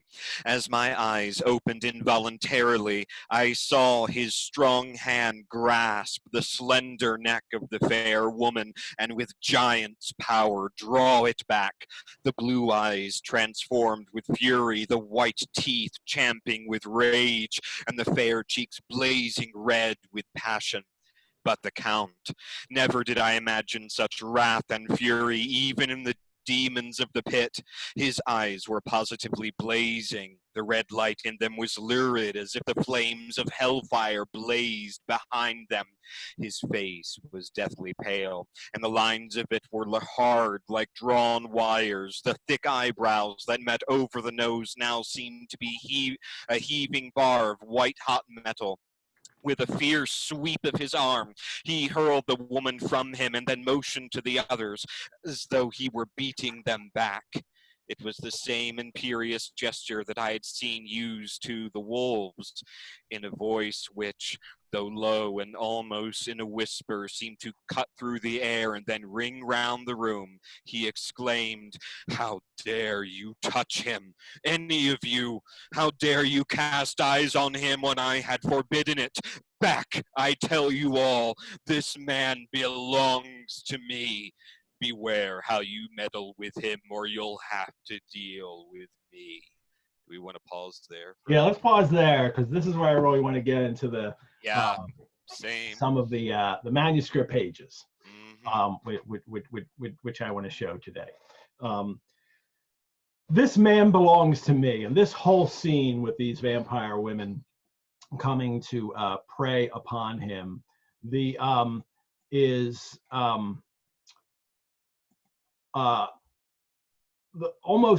one of the key ideas that Stoker comes up with early on in his notes that we can see. And I will share those with you. Here is, this note is the earliest, this is the earliest dated note in of all the notes that we have from him. And it is dated, you can see up in the corner here, it's 8/3/90, which is reversed for the British listening. It's March 8th, 1890. Now we can't know actually which, like a couple of the notes have dates in them. Two of them I'm going to show you now. But for the most part, it's hard to figure out the order of the notes, so like exactly, the chronological order of how he was compiling them. The new drafts of Dracula, the new edition of the facsimile notes, actually tries to do that, but it's still speculative. But in this note, first of all, it starts with all these, so this is like a very early opening plot summary, and it's one. This is like the first book. This is, meaning the first section of the novel. And he's coming up with a whole bunch of ideas of how he's going to start this. Letter to the Present Incorporated Law Society, letter from to Abraham Aronson, solicitor.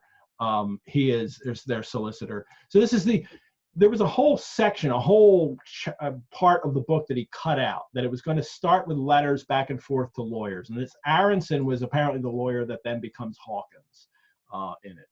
I think I'm right on that. And then he goes through that. Here's Styria, that he's going to set that from Count, and it's Count blank. He just has two lines here, Count blank, Styria, that they're writing letters to, asking to come or send trustworthy lawyer who does not speak German. So he wanted him to not be comfortable in the area. And then we go through things, and it's this part of the letter, of this note here, that I really want to read here. First is, there's parts here that are clearly about him being in the opening plot of, or the plot of what do you call it? Dracula's Guest. Here's the Munich Dead House, and he's talking about that here.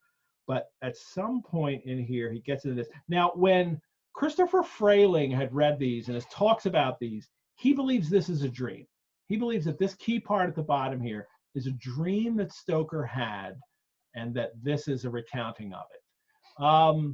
Whether or not he had the dream or not, I don't know. But what is certain is that it is a key scene, these vampire women and the Count interrupting him, that he has that he has early on, and that stays throughout. Here it is. No one but old man. Where does that start here? He goes to this castle, and yeah, he stays in the castle. Stays in castle. No one but old man. But no. Try to read that or read my notes here in the book, which is easier to do. Oh yeah, but no pretense of being alone. So he knows that he's there alone, but he doesn't feel like he's alone. Old man in waking trance. I'm not quite sure what that's supposed to be, because it doesn't survive. And then young man goes out, sees girls. One tries to bite him, not on the lips, but throat. Old Count interferes. Rage and fury diabolical. This man belongs to me. I want him. I mean, this scene survives, and it is a key scene for him from the very beginning in his mind, in his conception of what he's going to write in this novel.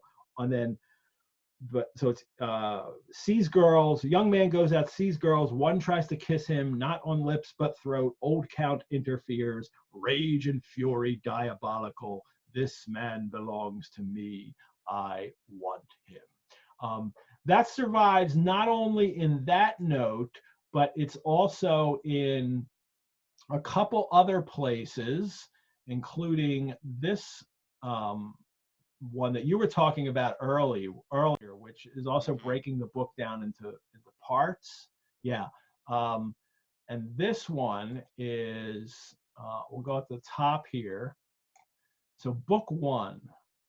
And here I love the way this is broken down, and that you mentioned earlier.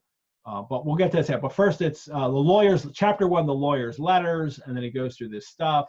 And then it is in chapter 4, which is actually where we are. Arrive at castle. Let me get my thing on here. Yeah, we are arrive at castle in chapter 4. Actually, we're on chapter 3 now, but he's cut out chapters. And then arrive at castle, loneliness, the kiss, this man belongs to me. So the only shorthand he needs is the kiss. This man belongs to me. This is my shorthand for this is where I want that scene to be placed. What is fascinating about this too is that the structure he saw for this novel, and it is that Josh mentioned, and it's book one is it's first it says Styria to London, but he has changed that now, and it's Transylvania to London, and that's so it's arriving in one country and then moving it to another. Book, oh, I need to stop that for a sec. And then book 2 is, oh, there we go. Book 2, oh, let me clear that. Sorry, I am just learning this stuff. And then book 2 is discovery. Oh, I'm sorry, book 2 is tragedy. You can see over here. Can you see my arrow there, Josh? Yes. Okay, so I don't have to underline it. So tragedy, book 2 is tragedy. Book 3 is discovery. And then book 4 is punishment. Right here. Whoops, right here is punishment. So that's his kind of conception of this novel. From and 7 chapters in each book too. Yeah, 7 chapters in each. It's Transylvania to London, tragedy, discovery, punishment, and which is the way he's kind of conceived this novel. But this, this has stayed with him. Loneliness, the kiss, this man belongs to me. And then there's one other note which I really like too, which is early plot line from the book, and it is here. And this is book 1, chapter 4. And then part of the notes, he goes in and he's breaking down every chapter. And this one is book 1, chapter 4. Jonathan Harker arrives at Castle. Right here. Oh, Jonathan Harker's journal continued. Okay. So stay in Castle, pending arrival of answers to letters, left alone, a prisoner, the books, Sortes Virgilianae he has here. And this is an early idea that he had through several of his notes, where Jonathan was apparently going to go to one of these books and do this kind of divination exercise. Maybe it was a book of Virgil. And the people used to do this from long ago, and they would take a copy of Virgil and they would open Virgil's The Aeneid, and they would open it up and then put their finger in a part. And then that was like a fortune that you would have.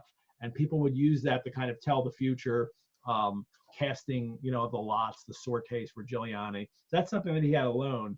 But then, is it a dream? Woman stoops to kiss him. Terror of death. Suddenly, the Count turns her away. This man belongs to me. So this is the, this is the moment where that, again, it occurs over and over again, and he's in his notes that this is crucially important to how he wants to tell the story of vampires. It's not just Jonathan goes and visits a vampire, then the vampire preys on him. No. He completely complicates it with this kind of erotic situation with female vampires who then both entice him yet repulse him. And then the Count comes in and says, no. This man belongs to me. Which is so homoerotic that, it's just obvious that how it is. Yeah, but, sorry. Yeah, no, and the fact that as someone in the comments mentioned that I want him is not in the book, but it's in that note. Like, I've always found that so interesting. That this man belongs to me stays, but that I want him is not there. And that's actually the only exception I made in the show I do. Yeah. I put the I want him back. Oh, do you? Oh, that's great. Yeah, and it's actually, I think, probably one of the most intense moments of the show. Like, at that point, it's in darkness, and I scream it. But yeah, as a gay man myself, that really always jumped out at me. And then what he says to Jonathan and the three weird sisters and a little bit is also interesting. Well, we get, and later in the next chapter, and we'll talk about this next week, how there's a line that's actually cut out, because he kind of goes on and says this again to the women that that he's mine. But again, but that I want him line is important. And the idea that this is that. I think there's a strong current of homoeroticism here, that this man preying upon another man, and in a very intimate way, teeth on the neck. I mean, this is it's an erotic. The way the vampire attacks is very erotic all through this book, and that's sometimes true in vampire stories before it, sometimes not. Here, it's clear that it's this kind of very physical, erotic exchange. But later, when we go to England and he goes for Lucy, this goes away, right? Then it's about Dracula, and then it becomes almost this heterosexual vampire story, and the men have to prevent it. Right? Well, and with whatever is going on with Renfield too, I think yes. that there's still an element of that. Yeah. That's interesting, because I never thought of that maybe that's the continuation of it for Stoker in the second, or in that part of the book, is that the relationship with Renfield. So clearly an important element, and I think that's probably why this chapter of the book is so strong, rings so true with people. This is the one that you cannot forget. there are some other unforgettable scenes throughout this novel, but this is the first time where, like, bam, you're hit. Like, and Stoker's hit a home run with this passage too, right? Absolute home run in the way he has described it, in what has gone on, and the Count just tearing in here, and how dare you touch him. This man belongs to me. How dare you meddle with him, or you'll have to deal with me.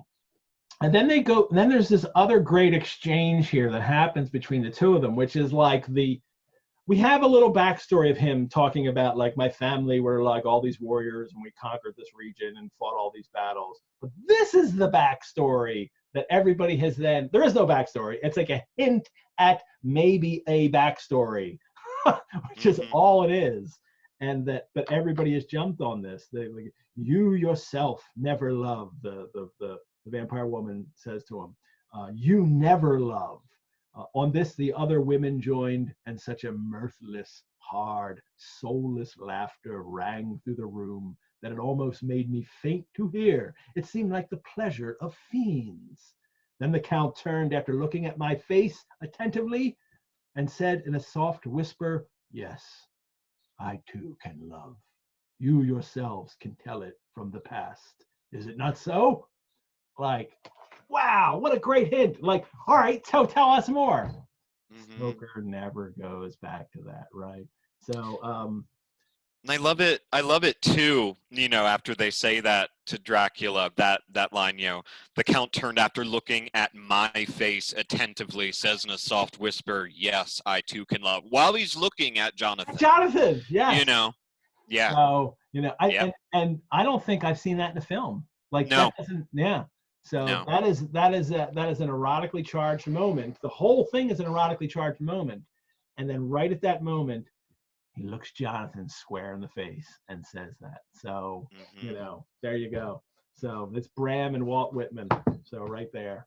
So Whitman, Bram Stoker loved Walt Whitman and his poetry and his works, and once had written a letter to Whitman that he did not send, but saved.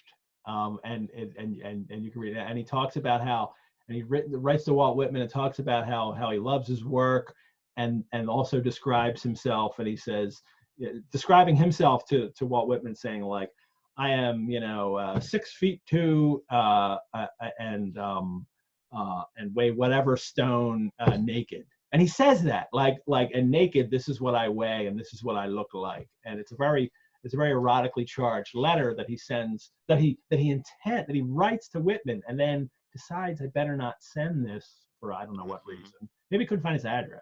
And then, but the letter gets saved, which is, I think, really curious, that he never sends it. And that's throughout all of Stoker's works. There is this kind of that he loves this idea of the large, muscular, male heroic figure, which is normally what you see in heroic tales, but with him it's I don't know, it's kind of centered on the physicality of the male, and so it often has this kind of homoerotic overtones or homosexual overtones, or however we want to describe it. But it's really hard to pin him down as to what he. And he worshipped Henry Irving too. Yes, worshipped him. Yeah. So, you know, is he just one of those, you know, like, I don't know, but it still goes on. Is it a real erotic charge for him, or is it this kind of power situation that he loves to put himself under? But he is certainly, you know, could be both. Yeah, but he is certainly. There's so much rich stuff in this to read about. But anyway, they don't get to feed on Jonathan. They're not getting their snack on Jonathan. Dracula has interrupted them, instead brought him another snack. Why don't you go read from Are We Having Nothing Tonight? And finish out the chapter. Sure thing. "Are we to have nothing tonight?" said one of them, with a low laugh, as she pointed to the bag which he had thrown upon the floor, and which moved as though there were some living thing within it. For answer, he nodded his head. One of the women jumped forward and opened it.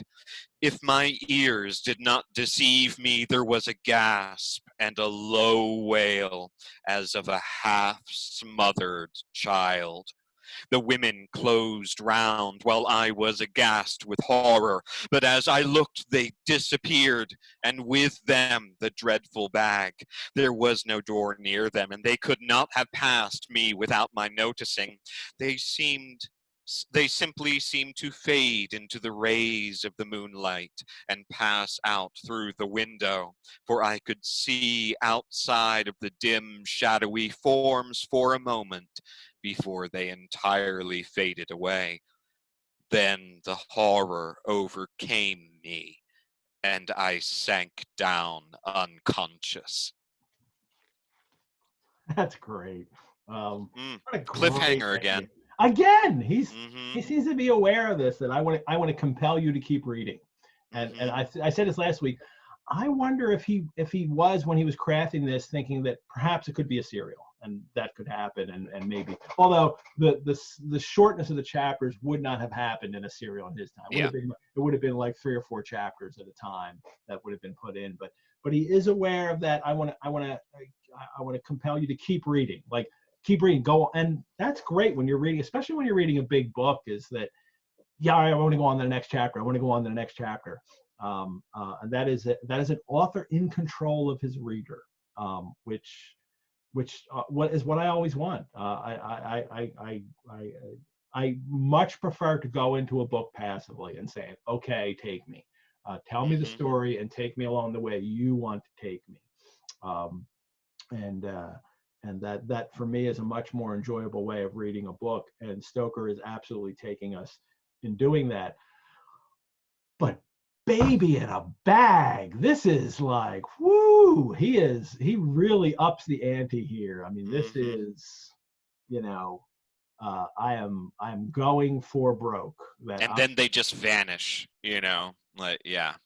Mm-hmm. So that's gruesome and unexpected for even just this novel, and for vampire stories in general.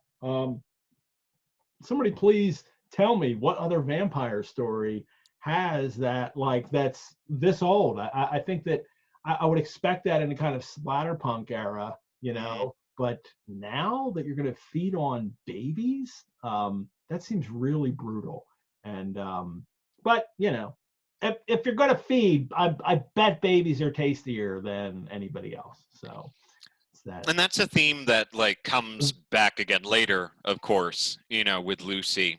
Um, but I think that whole feeding on children, but like I've always found that such an interesting moment, like all these little clues as to, what Dracula's life is in Transylvania now, that he, sneaks out of the castle down the wall and steals, Yeah.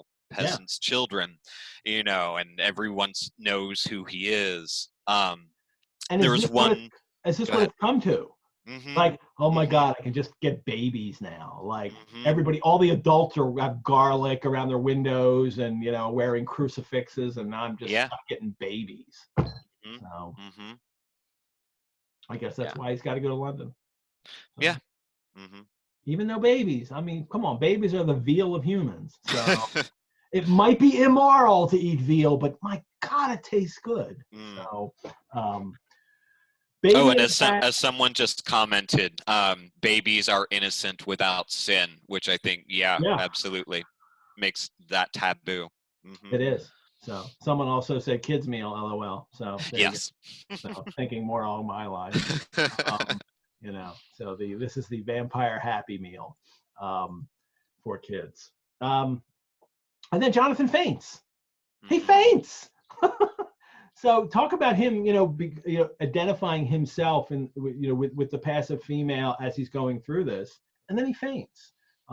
This is really unusual for me because Stoker doesn't.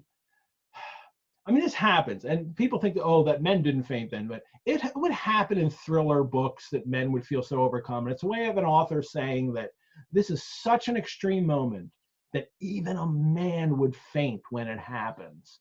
But this to me really goes further than that, because he is really, I mean, Jonathan's paralyzed with a woman over him, and he's anticipating it and repulsed, yet also paralyzed that he can't even move. And it's rare to put someone who, like, especially if you're coming to read this for the first time, Jonathan is put you either think he's going to be the complete victim or he is in the heroic place. And I think for his early readers, Jonathan is in the heroic position, and especially because he talks about, I have to plot my escape. And then we'll get in that chapter 4 when he kind of continues that action, that like, I need to be now the action hero to get out of here. But he is certainly emphasizing how Jonathan is powerless and cannot do this, and then has Jonathan identifying with women in it, which for its time, for those books, would be the kind of weaker position to deal with a threat. And then he faints. So it's unusual. I think it's unusual for its time, the way it's written, and then we'll see a great contrast with the way the women character, especially Mina, behaves later. When Mina's faced with it, she not only will, like say, oh, we need to take care of it and fight this, but she's, she doesn't, she has moments of kind of fear and horror at what has happened to her, but she's far more heroic. Oh yeah. No, Mina's amazing. Yeah. So, that's why I named my cat after her. Yes. Oh, awesome. That's great. Yeah. My cat is named Jane Paulston. I love it. On Paulston. And the girl's name, my kids named her that. So Jane Paulston is our cat. I used to have a cat named Edgar, though. It was Edgar Allan Poe. I had two cats, Nathaniel Hawthorne, and Edgar Allan Poe, Nathaniel and Edgar. So, but Mina is a great name for a cat. Baby in a bag, and Jonathan faints. That's where we are ending this week. One of the things I wanted to hit this week is that when I send emails out to people, I write Dracula readers and I send the email, and I noticed there's kind of no real fan name for Dracula. People like devotees of Sherlock Holmes or Sherlockians, right? And so what are Dracula fans? And I was trying to come up with options. And I came up with Draculans, which I looked up and has been kind of used here and there. I looked up Draculists, and there is a Draculist I think on Instagram or Twitter or something. And also Draculist sounds like something like you would put together, like the Draculist for today, 10 ways that, Dracula, preys upon people. But I also thought maybe Draculaniacs. And I had no hits on that, Draculaniacs, which I actually liked. Draculians I found, and Draculans I found, but I didn't find any Draculaniacs. But here's what we're going to do. I'm going to ask you guys to put some options in the chat here now. I meant to say this earlier. Put some options in the chat here before you go today of what kind of term should we use to describe people devoted to, who love the novel Dracula. Adam comes up with Dracuphile right away. Fanpires. Oh my God. So Dracules. But what I'm going to do is, and I'm also going to put this question out on our Sundays with Dracula Facebook page, and I'm going to have a bunch of options. And next week on the show, because Zoom lets me do this, there's a poll option here that I can set up a poll, and we're all going to vote next one of which would be the best term to use for people devoted to Dracula. And Draculaniacs is my favorite right now. So, but we'll do that next week. So I'll be asking that. I'll send that in an email out too. Please send me your term that I should call everyone. Children of the Night, of course. So, and I stayed away from Stoker's name himself, if only because it's hard to love his other novels. You can like them and admire them and read them, as I even do, but there's nothing like Dracula. So I really wanted to focus on Dracula. And the same thing with Arthur Conan Doyle writing Sherlock Holmes stories. Yeah. So there's a lot of Sherlockians. And there's some Doyleans out there, I guess they would be, but that's, you know, not nearly as exciting as Sherlock. So so that's it for today. So I would do that. Thank you everybody for tuning in today, or if you're watching it in the future on a replay, thank you for watching. We'll post this recording on our website. So if you only, you know, saw some of it, or but it doesn't matter. You're not here. If you only saw some of it, you're not here, right? We have a Sundays with Dracula Facebook group where we can continue the conversation. So I hope I'll see some of you on there now. I've been having a lot of fun with it all week long in between show. I really enjoy being on there. Like us, look us up on Facebook, join in the conversation. I'm always available to answer questions via email. I get some of them, I respond, or I'll bring them to the show. Next week's co-hosts joining me, remember, are Dr. Lauren Nixon and Mary Going from the UK, from Sheffield Gothic. I will put up their information and links to Sheffield Gothic on the Rosenbach page for Sundays with Dracula. And don't forget, Dacre Stoker and Leslie Klinger will be here in June, on 2 Sundays in June. If you are looking for more virtual engagement in our quarantine world, head on over to the Rosenbach website. Check out all the virtual offerings we have. If you'd like to make a donation to the Rosenbach so we can continue to bring shows like this and create even more programs and courses inspired by our magnificent collections, go to our website, click on the support tab. I would be more grateful than a vampire at a blood bank.